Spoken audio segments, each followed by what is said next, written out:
ఇందల్వాయి తెలంగాణ రాష్ట్రంలో మంగళవారం ముఖ్యమంత్రి యనుమల రేవంత్ రెడ్డి రైతు నేస్తంపై వీడియో కాన్ఫరెన్స్ ఉండడంతో ఇందల్వాయి రైతు వేదికలో Nizamabad rural MLA doctor Rekulapalli Bhupathi Reddy సమీక్షా సమావేశానికి హాజరయ్యారు. అనంతరం ఎమ్మెల్యే భూపతిరెడ్డి మాట్లాడారు. ఈ కార్యక్రమంలో ఆర్డీఓ రాజేందర్, ఐసీడీఎంఎస్ చైర్మన్ తారా చందర్, కాంగ్రెస్ పార్టీ మండల అధ్యక్షుడు ముత్కూరి నవీన్ గౌడ, అనంతరావు, తహసీల్దార్ వెంకట్రావు, ఏఓ శ్రీకాంత్, ఏఈఓ ప్రకాష్ గౌడ, పంచాయతీ కార్యదర్శి భరత్, అన్ని గ్రామాల తాజా మాజీ ప్రజాప్రతినిధులు, రైతులు పెద్ద సంఖ్యలో పాల్గొన్నారు.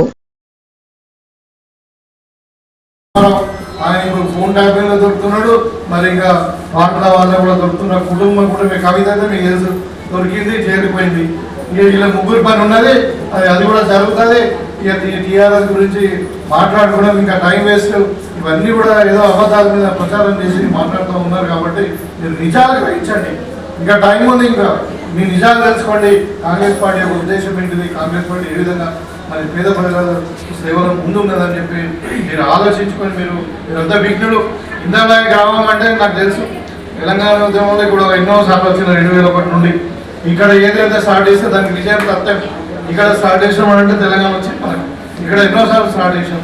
ఎందుకంటే ఇక్కడ చాలా రాజకీయ చైతన్యం ఉన్నటువంటి గ్రామము, చాలా మరి ప్రోగ్రెసివ్ విలేజ్. కాబట్టి మరి ఇందల్వాయి గ్రామంలో ఇవాళ మనము 9,000 కోట్లు మరి రైతులకు ఇచ్చినటువంటి కార్యక్రమం ముఖ్యమంత్రి గారు మీ అందరి సందర్భంలో మాట్లాడింది. ఇదంతా కూడా మరి ఇవాళ మీరందరూ కూడా ఇంకా ఇదే కాంగ్రెస్ పార్టీ ఆలోచనతో మీరు ఏకీభవించి కాంగ్రెస్ పార్టీని భవిష్యత్తులో ఇంకా బలోపేతం చేస్తే, ఇప్పుడు మీరు ఇచ్చిన శక్తి రేవంత్ రెడ్డి గారు, నేను ఎమ్మెల్యే కాబట్టి అక్కడ 60 మంది ఎమ్మెల్యేలు కాబట్టి ఒక చీఫ్ మినిస్టర్ ఇవాళ మన ముఖ్యమంత్రి గారు అయింది.